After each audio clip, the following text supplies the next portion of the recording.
battlefield.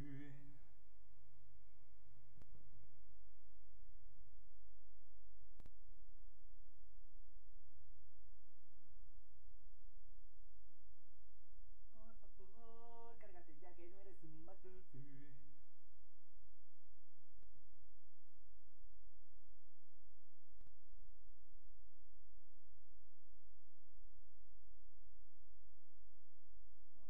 Por favor, cárgate ya que no eres un battlefield.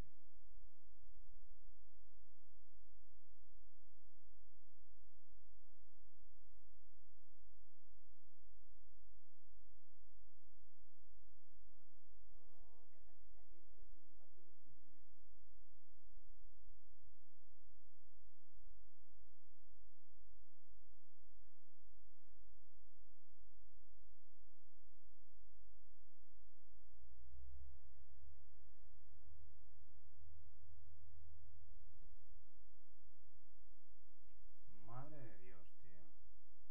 No entiendo esto. No lo entiendo.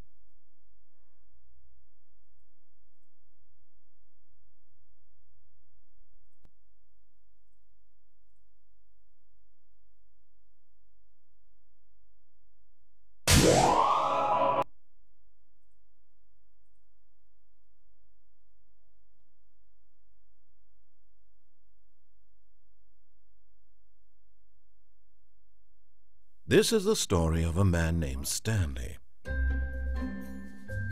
Stanley worked for a company in a big building where he was employee number 427. Employee number 427's job was simple. He sat at his desk in room 427 and he pushed buttons on a keyboard. Orders came to him through a monitor on his desk, telling him what buttons to push, how long to push them, and in what order. This is what employee 427 did every day of every month of every year. And although others might have considered it soul-ripping, Stanley relished every moment that the orders came in, as though he had been made exactly for this job. And Stanley was happy. And then one day, something very peculiar happened. Something that would forever change Stanley. Something he would never quite forget. He had been at his desk for nearly an hour when he realized that not one single order had arrived on the monitor for him to follow. No one had showed up to give him instructions, call a meeting, or even say hi. Never in all his years at the company had this happened, this complete isolation. Something was very clearly wrong. Shocked, frozen solid, Stanley found himself unable to move for the longest time. But as he came to his wits and regained his senses, he got up from his desk and stepped out of his office.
But Stanley simply couldn't handle the pressure. What if he had to make a decision? What if a crucial outcome fell under his responsibility? He had never been trained for that. No. This couldn't go any way except badly. The thing to do now, Stanley thought to himself, is to wait. Nothing will hurt me. Nothing will break me. In here I can be happy forever. I will be happy. Stanley waited. Hours passed, then days. Had years gone by? He no longer had the ability to tell. But the one thing he knew for sure, beyond any doubt, was that if he waited long enough, the answers would come. Eventually, someday, they would arrive.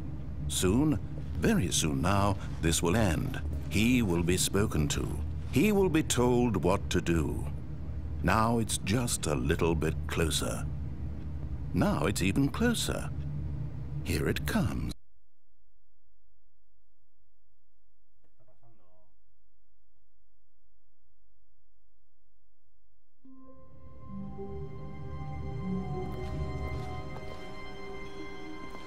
All of his co-workers were gone. What could it mean?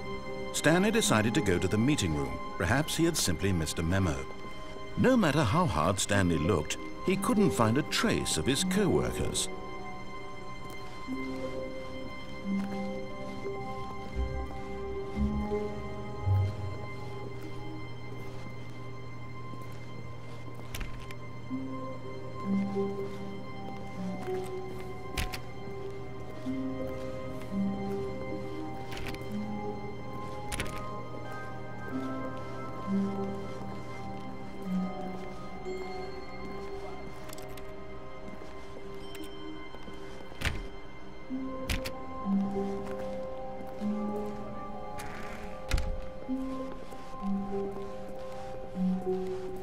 When Stanley came to a set of 2 open doors, he entered the door on his left.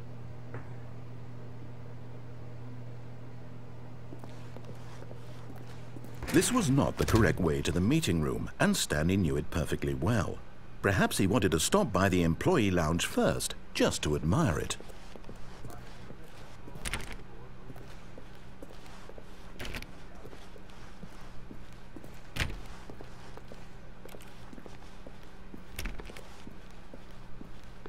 Ah, yes, truly a room worth admiring. It had really been worth the detour after all, just to spend a few moments here in this immaculate, beautifully constructed room. Stanley simply stood here, drinking it all in.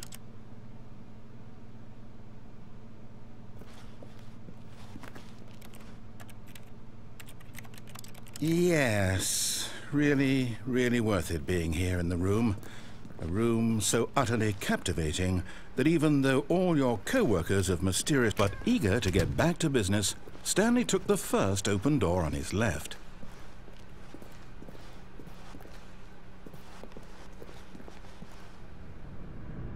Stanley was so bad at following directions, it's incredible he wasn't fired years ago.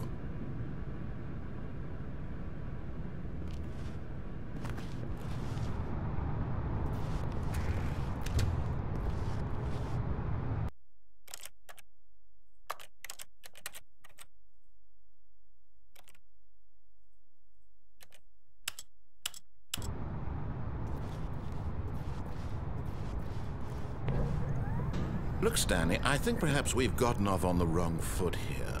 I'm not your enemy, really, I'm not.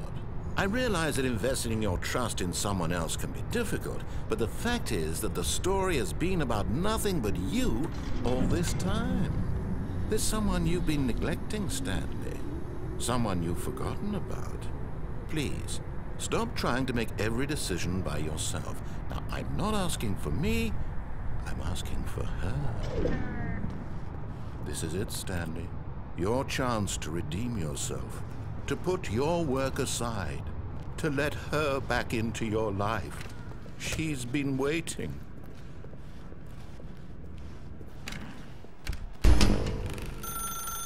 That's her, Stanley. You need to be the one to do this, to reach out to her. If you can truly place your faith in another, then pick.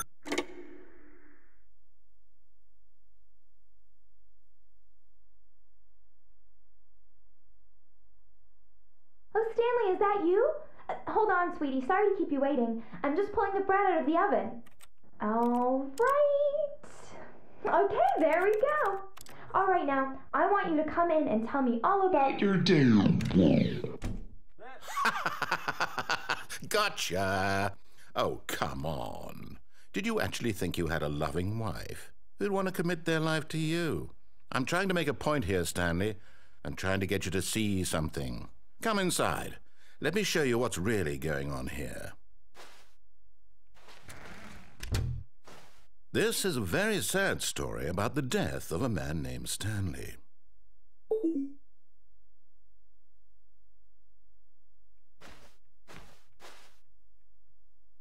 Stanley is quite a boring fellow. He has a job that demands nothing of him, and every button that he pushes is a reminder of the inconsequential nature of his existence.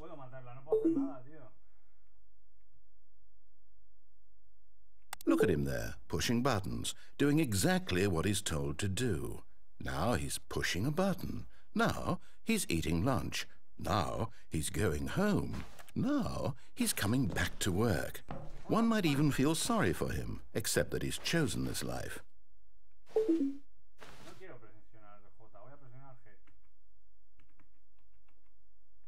No puedo, no me deja. Pues no la presiono.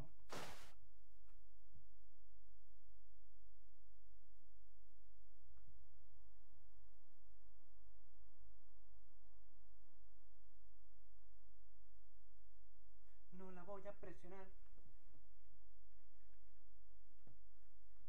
Me da igual. Paso de tu cara, robot de mierda. Me quedo aquí 4 horas.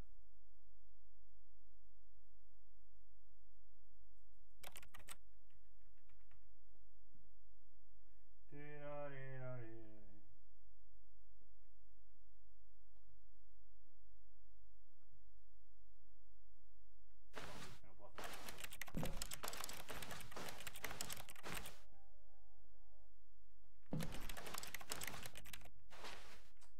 But in his mind, in his mind he can go on fantastic adventures. From behind his desk, Stanley dreamed of wild expeditions into the unknown, fantastic discoveries of new lands. It was wonderful, and each day that he returned to work was a reminder that none of it would ever happen to him. And so he began to fantasize about his own job. First, he imagined that one day while at work, he stepped up from his desk to realize that all of his co-workers, his boss, everyone in the building had suddenly vanished off the face of the earth. The thought excited him terribly.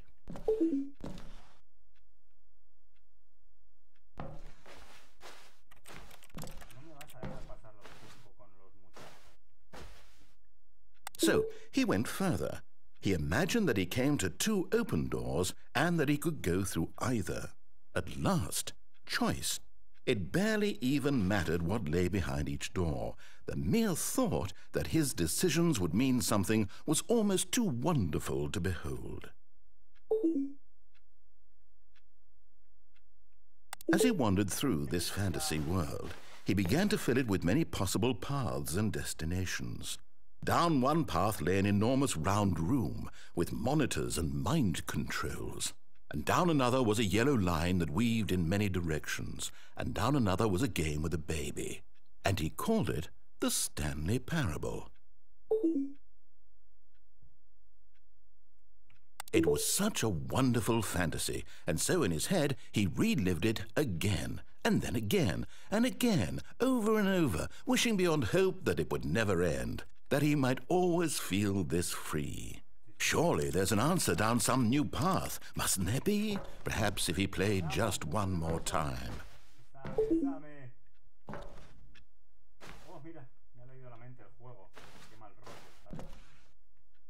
But there is no answer. How could there possibly be? In reality, all he's doing is pushing the same buttons he always has. Nothing has changed. The longer he spends here, the more invested he gets, the more he forgets which life is the real one.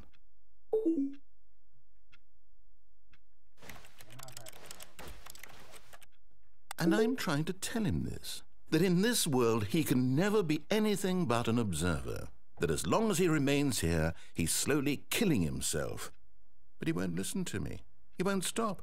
Here, watch this. Stanley, the next time the screen asks you to push a button, do not do it.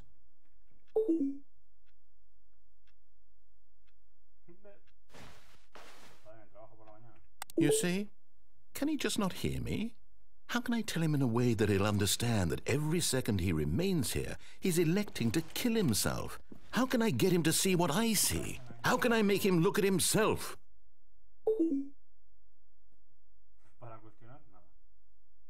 I suppose I can't, not in the way I want him to.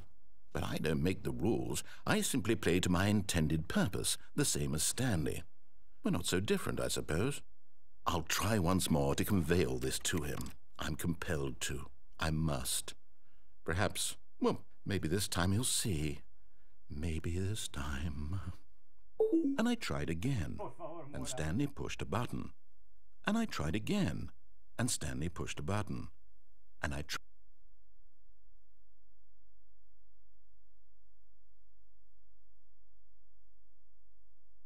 No sé qué ha pasado.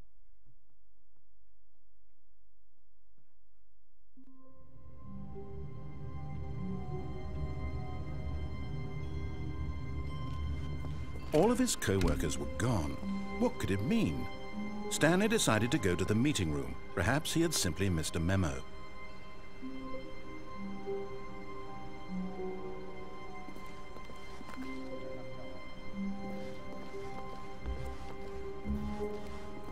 When Stanley came to a set of 2 open doors, he entered the door on his left.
Yet there was not a single person here either. Feeling a wave of disbelief, Stanley decided to go up to his boss's office, hoping he might find an answer there.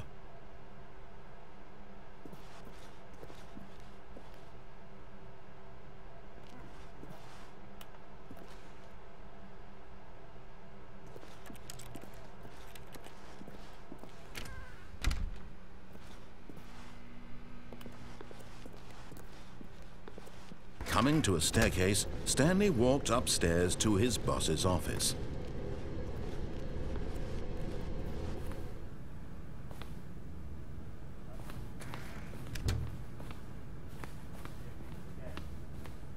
Stepping into his manager's office, Stanley was once again stunned to discover not an indication of any human life. Shocked, unraveled, Stanley wondered in disbelief who orchestrated this. What dark secret was being held from him?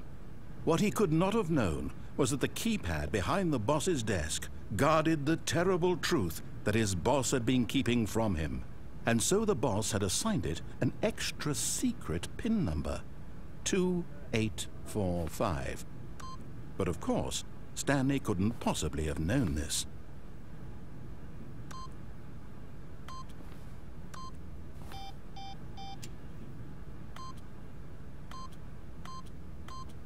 Yet incredibly, by simply pushing random buttons on the keypad, Stanley happened to input the correct code by sheer luck. Amazing. He stepped into the newly opened passageway.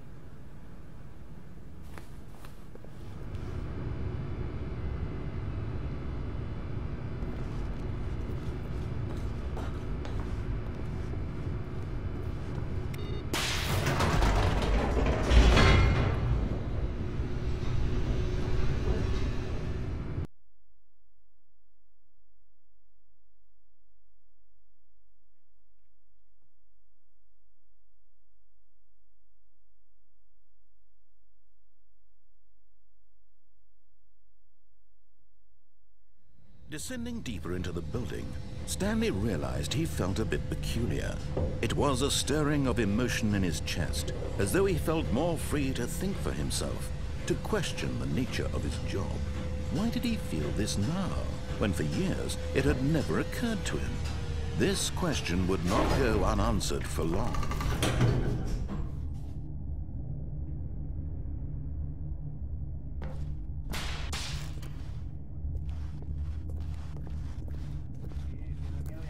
Stanley walked straight ahead through the large door that read Mind Control Facility.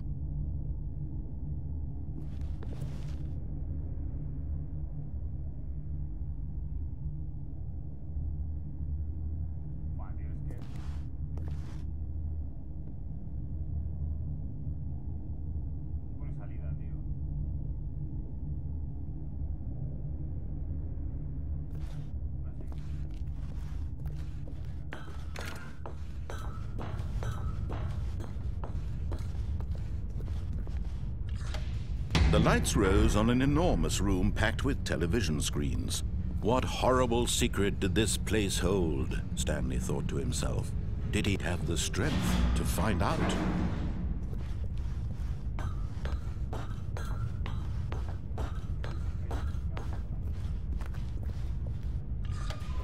Now the monitors jumped to life, their true nature revealed.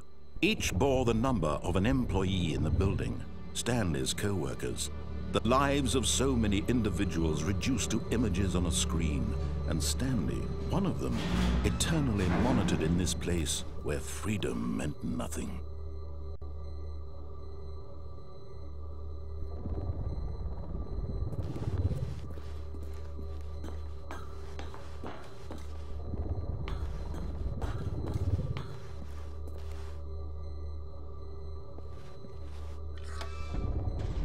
This mind control facility, it was too horrible to believe. It couldn't be true.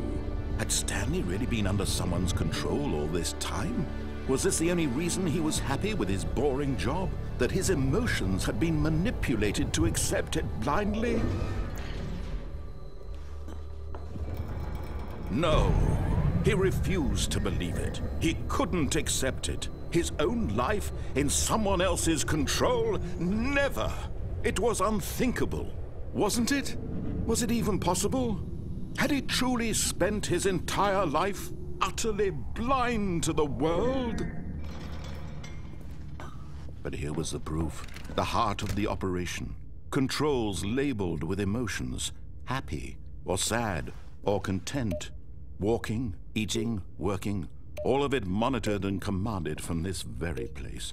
And as the cold reality of his past began to sink in, Stanley decided that this machinery would never again exert its terrible power over another human life. For he would dismantle the controls once and for all.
And when at last he found the source of the room's power, he knew it was his duty, his obligation, to put an end to this horrible place and to everything it stood for.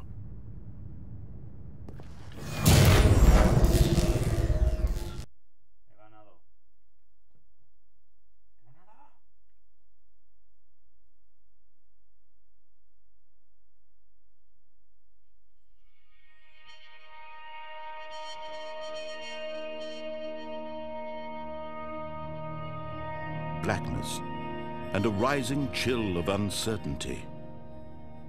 Was it over? Yes. He had won. He had defeated the machine, unshackled himself from someone else's command. Freedom was mere moments away. And yet, even as the immense door slowly opened, Stanley reflected on how many puzzles still lay unsolved. Where had his co-workers gone? How had he been freed from the machine's grasp? What other mysteries did this strange building hold? But as sunlight streamed into the chamber, he realized none of this mattered to him, for it was not knowledge or even power that he had been seeking, but happiness. Perhaps his goal had not been to understand, but to let go. No longer would anyone tell him where to go, what to do, or how to feel. Whatever life he lives, it will be his. And that was all he needed to know. It was perhaps the only thing worth knowing. Stanley stepped through the open door.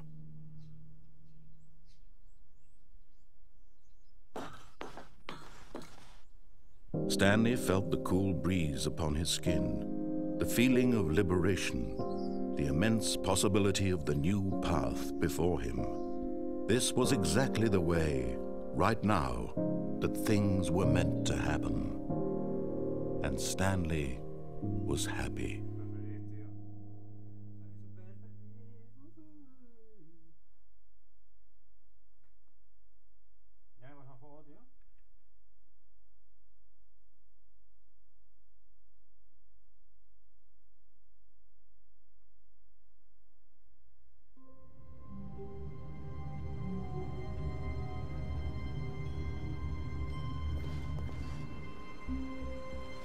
All of his co-workers were gone.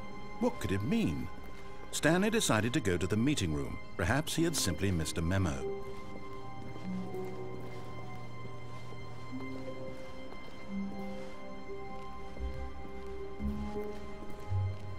When Stanley came to a set of 2 open doors, he entered the door on his left.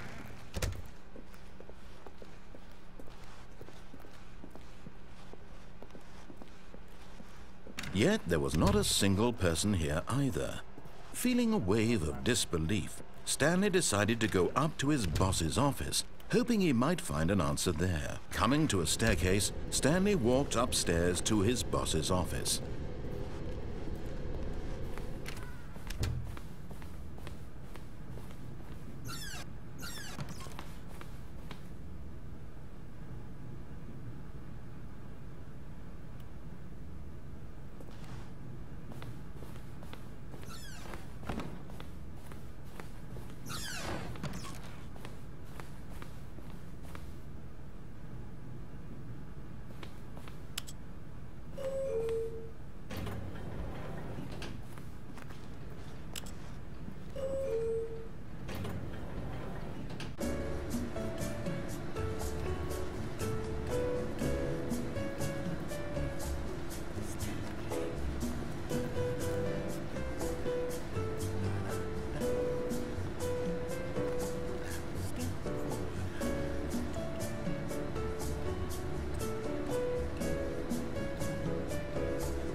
Stepping into his manager's office, Stanley was once again stunned to discover not an indication of any human life. What could it mean? Stanley wondered aloud to nobody. He began wildly tearing through papers on the boss's desk, pulling books off the shelf, looking behind paintings, desperate for clues to his situation. But his attention was caught by a keypad behind the boss's desk. What could its purpose be? In fact, this keypad guarded the terrible secret that lay buried below his feet. And so the boss had assigned it an extra secret PIN number, 2845. Yet incredibly, by simply pushing random buttons on the keypad, Stanley happened to input the correct code by sheer luck. Amazing. He stepped into the newly opened passageway.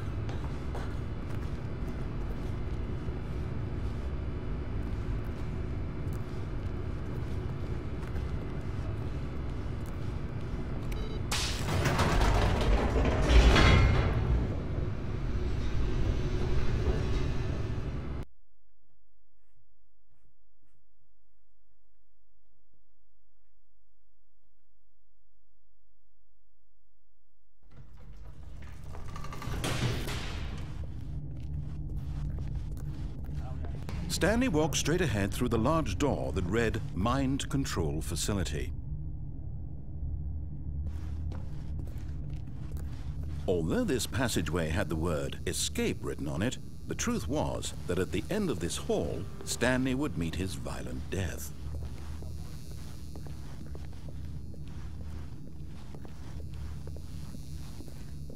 The door behind him was not shut. Stanley still had every opportunity to turn around and get back on track.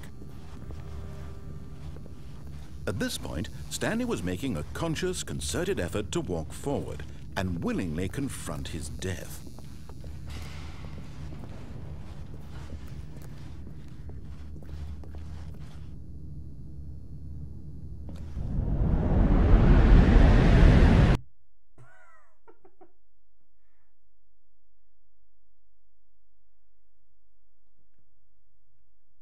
Muerto de verdad, tío.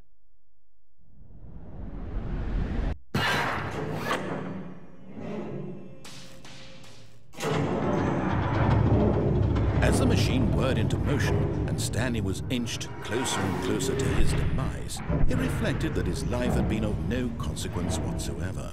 Stanley can't see the bigger picture. He doesn't know the real story, trapped forever in his narrow vision of what this world is. Perhaps his death was of no great loss, like plucking the eyeballs from a blind man. So he resigned and willingly accepted this violent end to his brief and shallow life. Farewell, Stanley.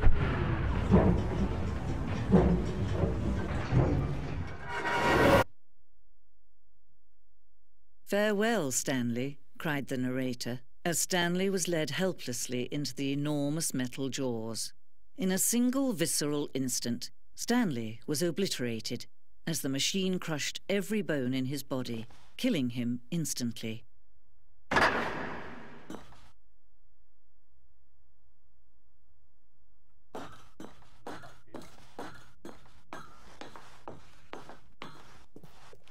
And yet it would be just a few minutes before Stanley would restart the game, back in his office, as alive as ever.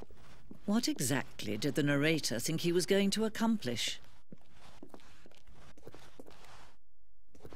When every path you can walk has been created for you long in advance, death becomes meaningless, making life the same. Do you see now? Do you see that Stanley was already dead from the moment he hit start?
all his button pushing.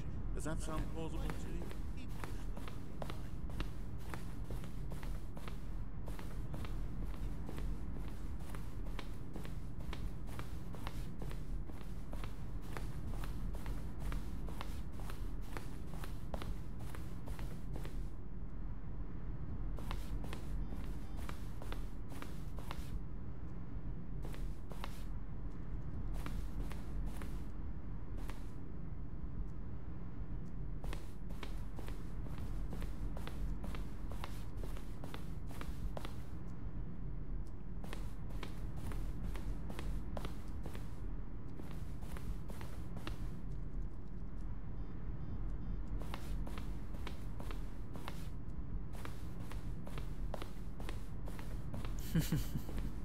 Oh, look at these two. How they wish to destroy one another.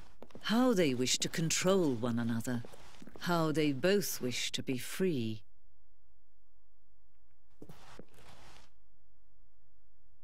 Can you see? Can you see how much they need one another?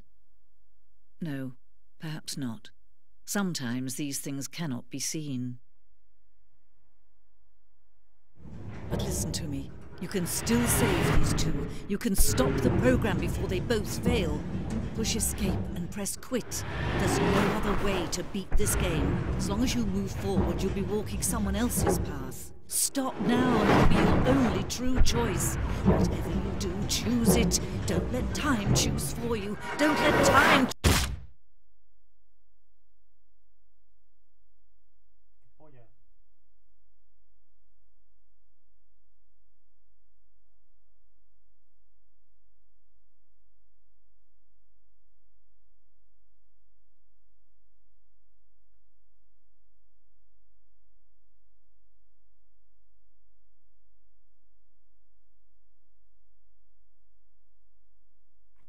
Se queda así para siempre la pantalla.